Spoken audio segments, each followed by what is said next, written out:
Barchaga xayrli kech. O'tgan haftagi savdo va kelgusi hafta bo'lishi mumkin savdolar haqida o'zimning fikrlarimni bildirib o'tmoqchiman. Bu faqat o'zimning fikrlarim xolos. Kim qanday tushunadi, kim qanday mulohaza qiladi, o'zlaringga havola. Fikr mulohazalaring bo'lsa bildirib o'tsalaring ko'pchilikka yordami tegsa yanada yaxshi bo'ladi degan fikrdaman. O'tgan hafta juda qiziqarli haftalardan biri bo'ldi. Trampda juma kungi payshanba kunga chiqqan kechqurungi yangiliklaridan o'zi bir narsani ko'ngil sezuvdi. Yaxshigina ko'rib havoda bo'lishi mumkinligi haqida. Действительно juma kuni yaxshigina yuqoriga harakat qilib yurib hafta ichidagi likvidnesslarda olindida juma kuni non-farmda pastga yaxshigina yurib berildi. Yurib berishni kutgan edim, lekin juda bunchalik darajada tushadi deb o'ylamagan edim. Tushib borsa 61.8 mana bu o'ringacha tushib borishini mo'ljal qilgan edim. Lekin tortgan Fibonacci'miz bo'yicha reaksiya bo'lyapti har bitta o'rinlarga. Ammo bir narsa borki, mana 1 kun, 2 kun, 3 kun protargovka, 4-chi, 5-chi, 6-chi kunlari impuls bilan yuqoriga harakat qilib tek 161.8 dan o'tib, dnevnoy time frame'da tek 261.8 ga borib, uni ложный пробой qilib pastga qaytdik. High low'ni chizib berishi mumkin bo'lgan mana bu switchamiz o'zi ma'lum bo'ldi. Low'da nimasi uzunligi uchun likvidness olish ehtimoli yo'qligi uchun yuqoriga harakat qilgandim, lekin highdan o'ta chizib berildi-da, low qaytadan chizilishi mumkin bo'lib qolgan holat bo'ldi. Mana bu yerda dnevnoyda high low'miz bor, hali low'ni yangilaganimiz yo'q. Hech qaysi bir nimada low'ni yangilaganimiz yo'q. High'da yangilayapmiz, lekin low'ni yangilaganimiz yo'q. Bu safar ham xuddi shu ssenariy bo'lish ehtimoli yo'q emas. Biz yana low'da yangilashimiz, yana qaytadan yuqoriga yurishimiz uchun darrov impuls bilan ko'tarilib bermaymiz. Hafta ichi sekin asta harakat bo'ladi. Kelishimiz mumkin bo'lgan holat mana juma kuni 38.2 dan yuqoriga asta sekin harakat boshlandi. Dushanba kuni ochilishi mumkin bo'lgan holat mana bu 4 soatlik nakopleniyani 23.6 ga tushib yuqoriga harakat bo'lib beradi fikrimcha. 30.13.25 dan 30.13.26 dan harakatni yuqoriga boshlaymiz.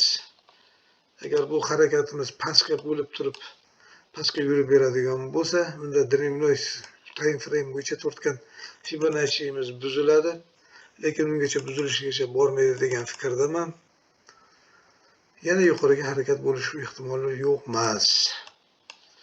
Mana ko'rib turibsiz, qizil bilan chizilgan kichkinagina Fibonacci'miz bu dnevnoy nimasi bo'yicha chizilib tortilgan Fibonacci.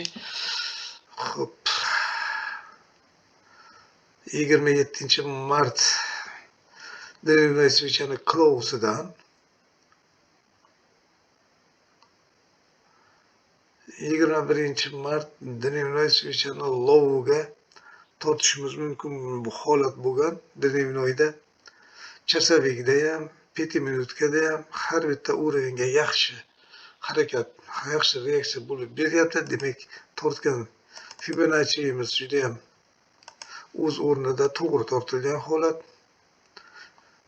Mana ko'rib turibsizlar. Kelib urilib, yuqoriga yurib berib, yana qaytadan yorib o'tib, yana proboy qilib protargovka shu tek 161.8 o'zini bosib o'tishi ham juda ham katta qiyinchilik bilan bo'lyapti. Mana bu joyda mana голова плечо шея разворотный patternda 4 soatlik switchamizni hosil qildik. Pastga yurib berdik yangiliklarda. soat 2:10 galaba pech o'sha yana yuqori galaba qismi to'g'ri kelgan. Kelishimiz mumkin bo'lgan holat mana shu 23:6 dan 31-33 gacha 3133.63 narximizgacha yoki bo'lmasam praviy plechoni maksimum qismi 31-11-64 konservativroq 31-02-25 yoki bo'lmasam tek birimiz 30-92-42 gacha bo'lgan holatga ko'tarib berilishimiz impuls bilan ko'tarib berilishimiz mumkin. Bu hafta ichida bo'ladigan holat. Nedelniy yuqorida yurganimiz uchun ko'proq Fibonacciga tayanib yurmasak bizni oldab qo'yishi mumkin. Sababi pastki nuqtalarga qarab analiz qilishimiz, mana bu yo'llardan qayerga yurishini kuzatishimizga bizga orientir oladigan joy yo'q. Shuning uchun ko'proq Fibonacciga tayanib biz xulosa qilishdan boshqa imkoniyatimiz yo'q. Mana ko'ryapsiz, nedelniy Fibonacci ham 23:6 dan ko'tarilib beryapti. 23:6 gacha bo'lyapti. Haftalab protargovkalar bo'lyapti. Haftalab bir yo'nalishsiz harakatlar bo'lyapti. Bularda haftalik Fibonacci'ni juda ham katta vaqt oralig'ini o'z ichiga olganligi uchun beta bir odamda chalg'itadigan manevrlar ko'p bo'ladi, lekin haftada mana ko'ryapsiz 23:6 dan keyin konkretni tepaga qarab yuqori haftalab o'ylab chiqib beryapti. Mana haftalab 1, 2, 3, 4, 5, 6, 7, 8, 9, 10, 11, 12, 13, 14 hafta başta 2 oy, 3 oy yuqoriga yurib bergan holatda guvoh bo'lib turibmiz. Bunga hech qanday yangiliklarda aloqasi yo'q. Shuni eslaringizda tutinglar. Krupnyak faqat o'zini pozasini yig'ishtirib olish uchungina yangiliklar o'ylab topilgan narsa. Yangiliklar faqat Krupnyakda nimasiga foydasiga hal yurib beradi xolos. Boshqa narsaga ishlamaydi yangiliklar. Biz ko'pincha yangiliklardan juda katta narsani talab qilib o'zimizcha katta narsaga umid qilib qo'yamiz, lekin katta narsa bermaydi. Bu Krupnyakda bu bankorlarda foydasiga ishlaydigan bir bahona xolos. O'zlaring kuzatinglar, ishonmasalaring mana o'zlaring harakat qilib kuzatsalaring bu vaqt oralig'ida sekin asta sizlarga ham bilinadigan holat bo'lib qoladi. Mana ko'ryap turibsiz, скользящий средний 5 minutdagi краткосрочныйlar. Dnevnoy скользящий среднийimiz 4 soatlik va 1 soatlik скользящий среднийlarimiz dnevnoy скользящий среднийdan pastda. Demak, yuqoriga harakatga biz analiz qilishimizga hojat yo'qdek tuyuladi. Lekin aslida buni kratkasroq bo'lganligi uchun tezda yuqoriga ko'tarilib berishimiz ham hech narsa emas.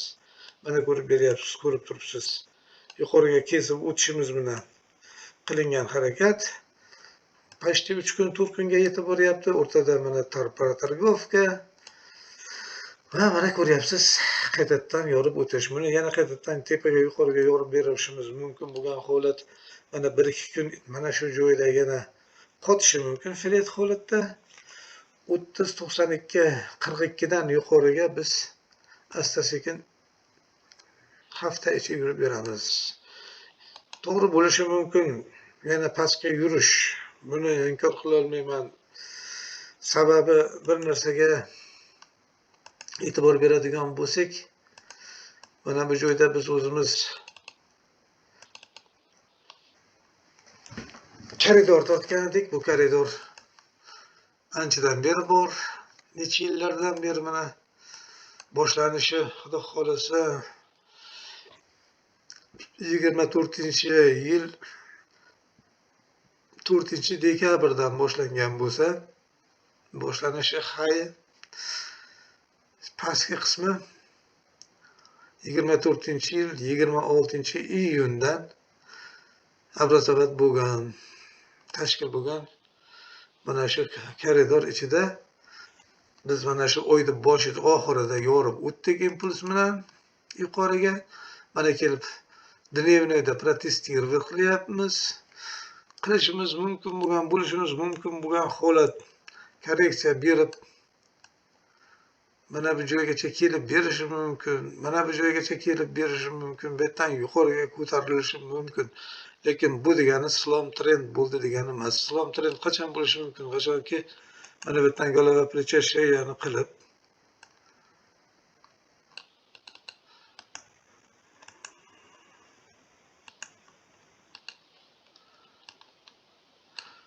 shunday yurib beradigan holat bo'lsa, shunday yurib beradigan bo'lsa, razворотный 1 2 3 pattern paydo bo'ldi deb hisoblasak bo'ladi. Ana unda возможно kutishimiz mumkin pastga yurib berishini. Lekin hozircha bir kun, 2 kunlik tushgan svichaga pastga yurdi deb o'zimizcha shoshilishimizga hojat yo'q. Men shoshdim. Hafta ichida o'zgina 61.8 Fibonacci'dan katta lot bilan сделкаga kirdim, lekin sliv bo'ldi. Mayli, shunaqasi ham bo'lib turadi. Bundan xafa emasman. Keyinroq shuroq harakat bu bizga bir dars bo'ladi, xudo xolasa, keyinroq shuroq harakat qilamiz. Slivat qilmaslikka. Shuning uchun faqat kratka sroklarga, so'tiga kirganimiz ma'qulroq.